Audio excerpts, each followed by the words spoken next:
Well, leaders of the Democratic Party are trying very hard not to talk about it in public, but Democrats are, as a factual matter, on track to impeach the president if they retake the Congress in November.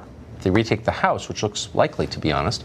And they have no choice in that. The Democratic base is so amped up, hating Trump is the one thing that holds them together, that the vast majority of them think the president should be impeached. For what? Doesn't matter. Being a bad guy. In November, if they take the House, they probably will have no choice but to go for impeachment, whether they have a good reason for it or not. Everybody knows this. Richard Goodstein is an attorney, a former advisor to Hillary Clinton, and he joins us tonight. Now, Richard, let me just say, I'm pretty sure you're against impeachment, okay? Because you were here for the whole Clinton impeachment. You saw how it hurt the Republicans. You don't like Trump, but you also know there's no actual high crime or misdemeanor for which you could impeach him. It's insane. But you also know your base, and you know they are insane. So how is the Democratic Party going to keep from being driven by its own lunatic voters if they take the House? Well, just for the record, I actually think it's not just high crimes and misdemeanors, it's treason, bribery, high crime. I actually think that the universe of things that we could go after, but let's have that for another day. So having a press conference with Vladimir Putin could get you impeached? I think if he knew about the fact that close family members were consorting with the Russians during the campaign, yeah. Consorting with the Russians. That's another discussion. Okay. The fact of the matter is, the Democratic leaders are pushing off discussion of impeachment because they're going to win on health care and on the issue of do you contain Trump or do you enable him? And I think most people want to contain him. Look, the fact is, in 2014, most Republicans wanted to impeach Obama. And that didn't cause the Republican leaders to go after impeaching him then. Oh, I remember that. That's when they were surrounding Democratic lawmakers in restaurants and pounding on the front doors of the Supreme Court and screaming like wild animals and shooting people with bear spray in the streets of Portland, where the Republicans were yeah, it's all coming back to me. I mean, come on. There's no comparison between the lunacy on display on the left, it's a threat to you, as you know, and what the Republicans are up to. Like, they can't control those people. They're not controlling them now. I would say there's no comparison to locking up babies in cages with anything that Barack Obama did. That's what infuriated people, to surround people in restaurants. Look, here's what the Democrats are going to do if you really want to know. Babies are being put in cages?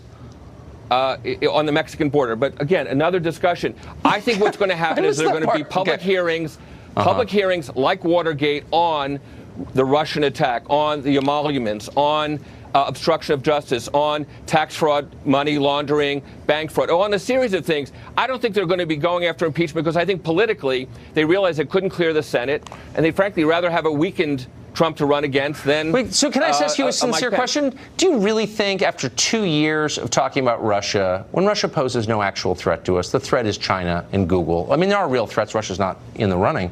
You really think they're going to have hearings on Russia? You think that helps them to talk more about Russia and Vladimir Putin and treason? I mean, honestly, you think they would do that? That's so nuts.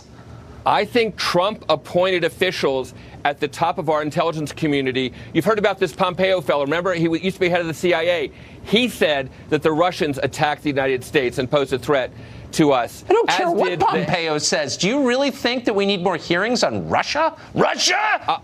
Honestly? I absolutely think. Are there a lot of voters who want that? I think all these people that testified behind closed doors in the House and even the Senate should, like the Watergate hearings, that's what the public's going to know, what really happened. And I think the Mueller report, frankly, will lack that. It will lack kind of the face and the immediacy of what the public hearings would do. So, yes. So you're saying the Mueller, an independent investigation that extends beyond 2 years, is not enough. We need more hearings about Russia. You really, and you think the public's going to say, thank heaven we elected the Democrats. I want to hear more about Russia.